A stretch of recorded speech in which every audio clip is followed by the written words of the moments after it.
apa kabar Anda semua? Kembali berjumpa dengan saya, Hersun Arif dari Forum News Network. Dan saya kembali akan mengajak Anda ngobrol dengan Bung Rocky Gerung. Halo, Bung Rocky. Hai Hersu, saya masih mengamati misteri di kilometer 50 dan banyak hal yang harus kita uraikan dari peristiwa itu dan dikaitkan dengan moral publik yang sekarang sedang memperoleh momentum untuk menghasilkan ulang Indonesia yang bermartabat. Ya, nah kalau kita lihat perkembangan di lapangan, kelihatannya Mabes Polri mengambil jalan keras ini karena Mabes Polri akhirnya lewat Kabareskrim ini langsung turun Kabareskrimnya menyatakan bahwa ada bukti bahwa Laskar FPI itu menyerang polisi. Menurutnya ada jelaga di tangannya. Yang kita tahu otopsinya dilakukan di RS Polri kan, Bung Rocky. Di satu sisi kita juga menangkap Presiden Jokowi sama sekali ketika kemarin pidato HAM tidak menyinggung soal kasus ini. Dan satu lagi yang menarik menurut saya, ada anak muda nih, anak muda namanya Irfan Ghani, dia mengumpulkan dana untuk para korban. Sampai hari ini, sejak Senin kemarin sudah terkumpul 1,7 miliar. Ini luar biasa solidaritas di masyarakat. Fenomena apa yang Anda tangkap dengan ini, Bung Rocky? Dua fenomena yang langsung bertabrakan secara moral. Presiden berpidato di hari kita mengenang korban-korban pelanggaran hak asasi manusia sedunia. Indonesia korbannya itu banyak sekali itu dalam segala macam peristiwa. Dan peristiwa terakhir ada di kilometer 50 dan Presiden tidak mengucapkan satu kalimat pun. Apa dia nggak punya TV? Apa dia nggak baca koran? Apa dia nggak punya pembisik? Apa dia nggak punya kemampuan untuk menghadapi masyarakat sipil? Karena masyarakat sipil lagi marah soal HAM. Ini namanya Presiden pengecut sebetulnya. Hanya itu kesimpulan saya. Yang kedua, ada aktivis hak asasi, humanities, yang berupaya untuk menghasilkan semacam bantuan real pada korban-korban di kilometer 50 itu. Dan berhasil mengumpulkan tadi berapa 1,7 miliar gitu. Nah itu artinya rakyat memang menginginkan ada keadilan itu yang belum bisa disodorkan negara. 1,7 miliar itu mungkin hanya perlu satu konglomerat untuk mengirimkan 1,7 miliar ke Solo dan ke Medan. Tapi itu bukan uang pemilu, ini uang simpati dari rakyat. Nah saya bayangkan itu, kalau 10.000 rupiah, 15.000 rupiah, di bawah 50.000, itu artinya ada puluhan ribu, ratusan ribu rakyat kecil yang menyumbang pada peristiwa misteri itu. Jadi ada moral publik yang berhasil dikumpulkan oleh seorang netizen untuk memperlihatkan pada negara bahwa Anda seharusnya berkaca, bahwa rakyat marah dan karena itu rakyat meminta agar supaya peristiwa ini diusut. Jadi 1,7 miliar itu adalah tanda berkabung yang datang dari kesadaran moral publik. 1,7 miliar yang disodorkan oleh satu konglomerat untuk pemilu di Solo maupun Medan itu adalah tanda arogansi. Jadi kita lihat kontras itu dan kita percaya bahwa akal sehat publik akan terus menuntut agar supaya peristiwa ini betul-betul diuraikan sedetil-detilnya tuh. Supaya kita tahu evilnya di mana, di mana si evil bersembunyi, kejahatan bersembunyi di mana. Karena sering dikatakan devil, setan itu selalu ada dalam detil. Nah detil ini yang sedang kita bongkar. Jadi saya menganggap bahwa upaya untuk membekuk Habib Rizik itu memang desain istana. Analisis saya begitu. Dan itu terlihat dari mereka yang berkumpul sejak kedatangan Habib Rizik itu dipantau WA-nya, teleponnya, segala macam itu. Untuk dijebakkan ke dalam skenario penangkapan Habib Rizik.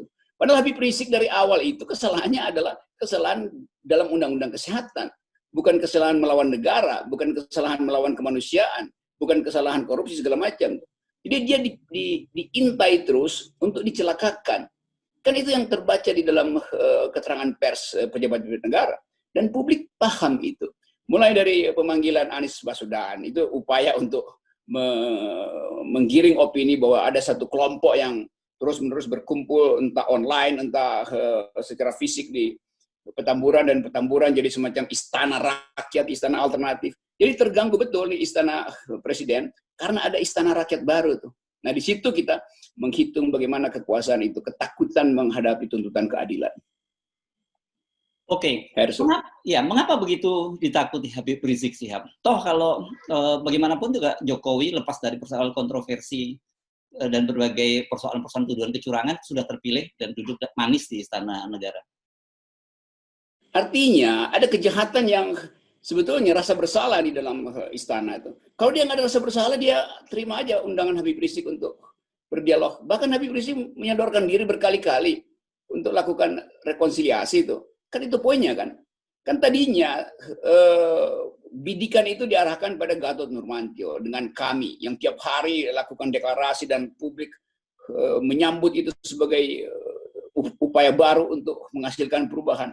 Lalu pindah ke Habib Rizik. Karena Habib Rizik lebih konkret memang, ada massa besar di belakangnya, tuh, ada kekuatan politik besar.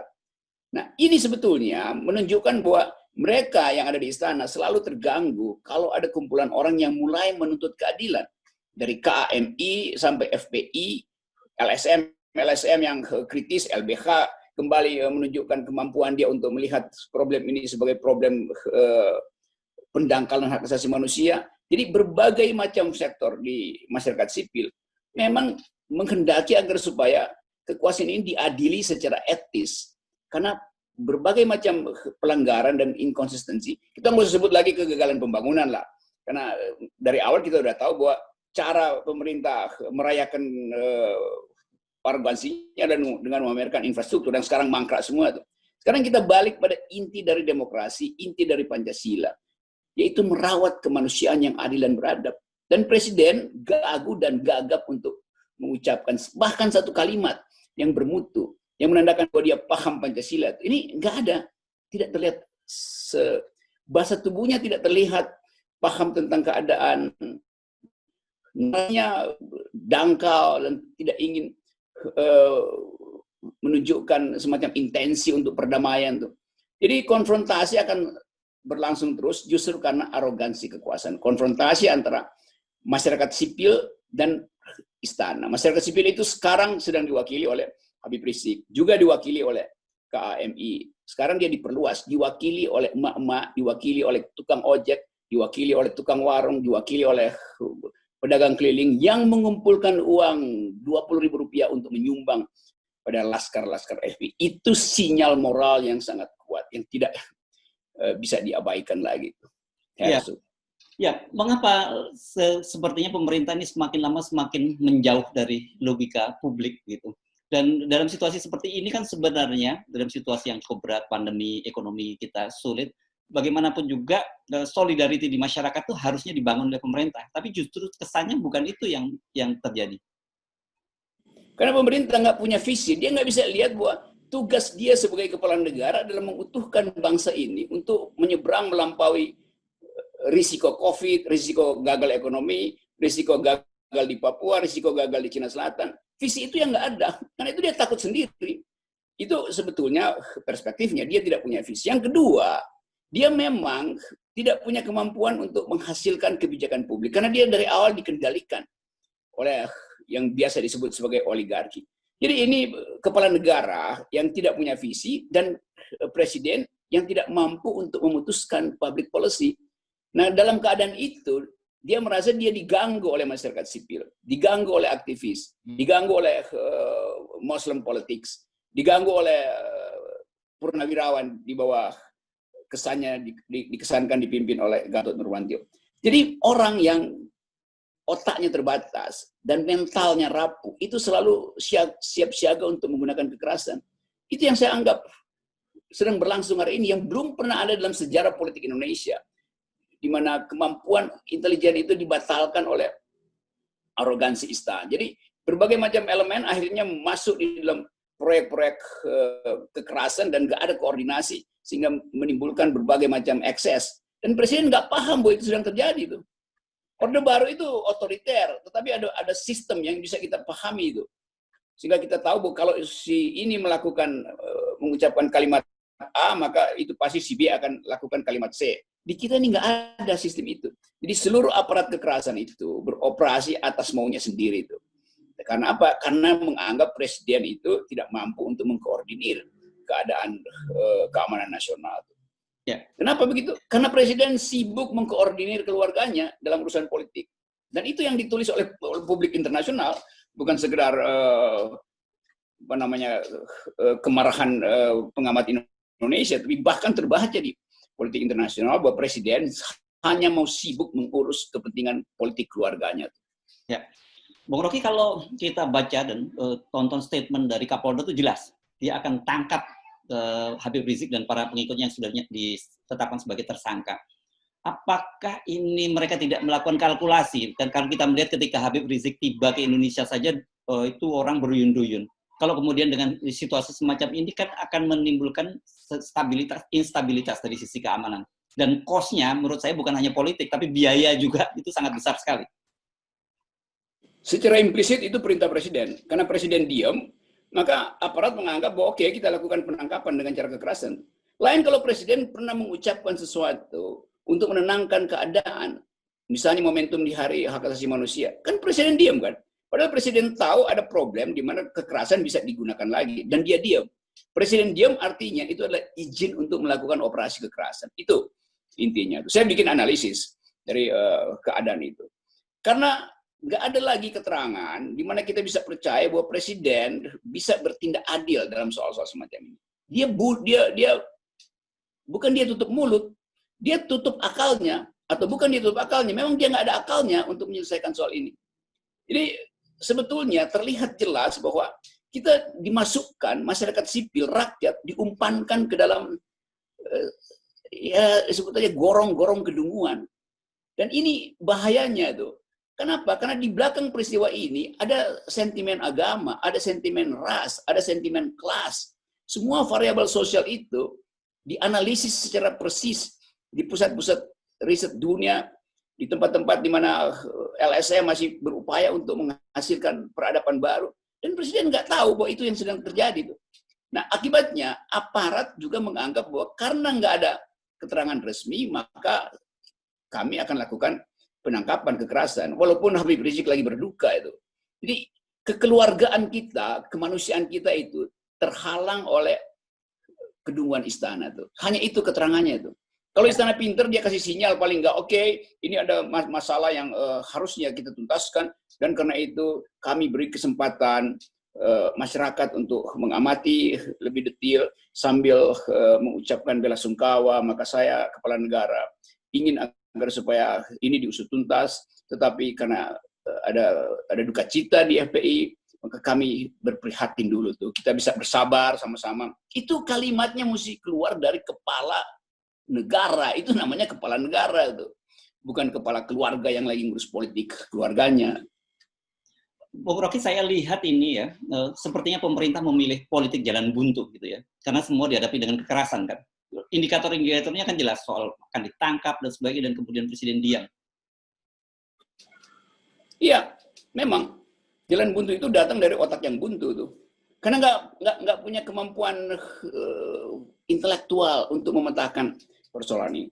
Jadi presiden tidak mampu melihat bahwa peristiwa ini itu bisa berlanjut di 2024.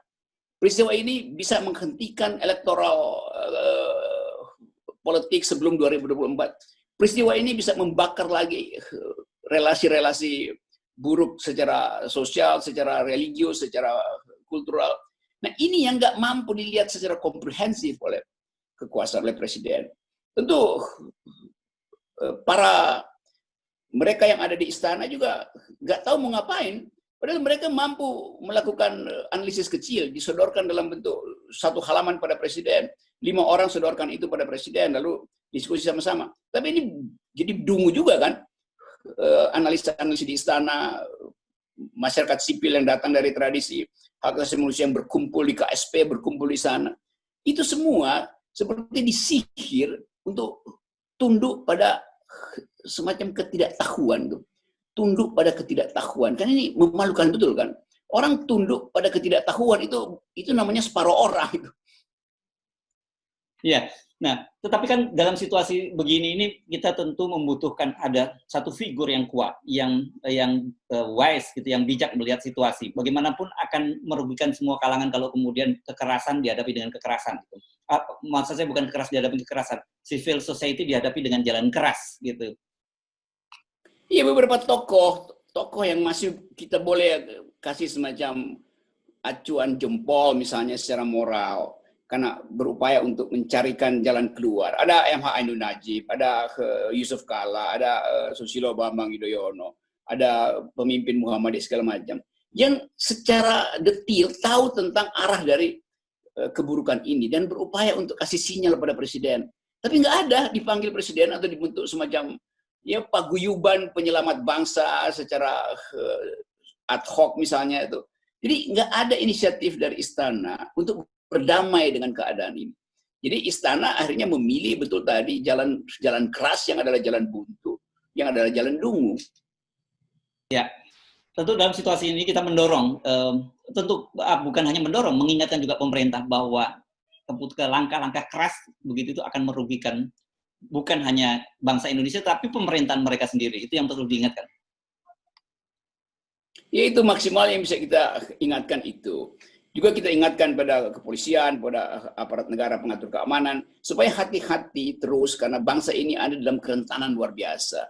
Kita ingin agar supaya bangsa ini ya berlanjut sebetulnya. Kalau pemerintah nggak berlanjut itu biasa aja tuh, tapi bangsa harus berlanjut. Jadi jangan sampai jebakan ini justru memporak-porandakan seluruh cita-cita reformasi tentang kemandirian ABRI, tentang profesionalitas Polri segala macam tuh. Jadi hal ini yang tidak dijahit di istana sehingga yang terjadi sekarang adalah benang-benang kusut itu, benang-benang politik terurai tanpa diobras dan itu yang membahayakan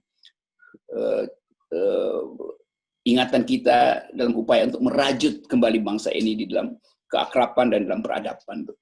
Oke, Bung Rocky, mudah-mudahan saja semua pihak menyadari itu, terutama yang paling penting tentu saja pemerintah, karena sebenarnya mereka lah sebenarnya kendali itu di tangan mereka, bukan kita sebagai civil society.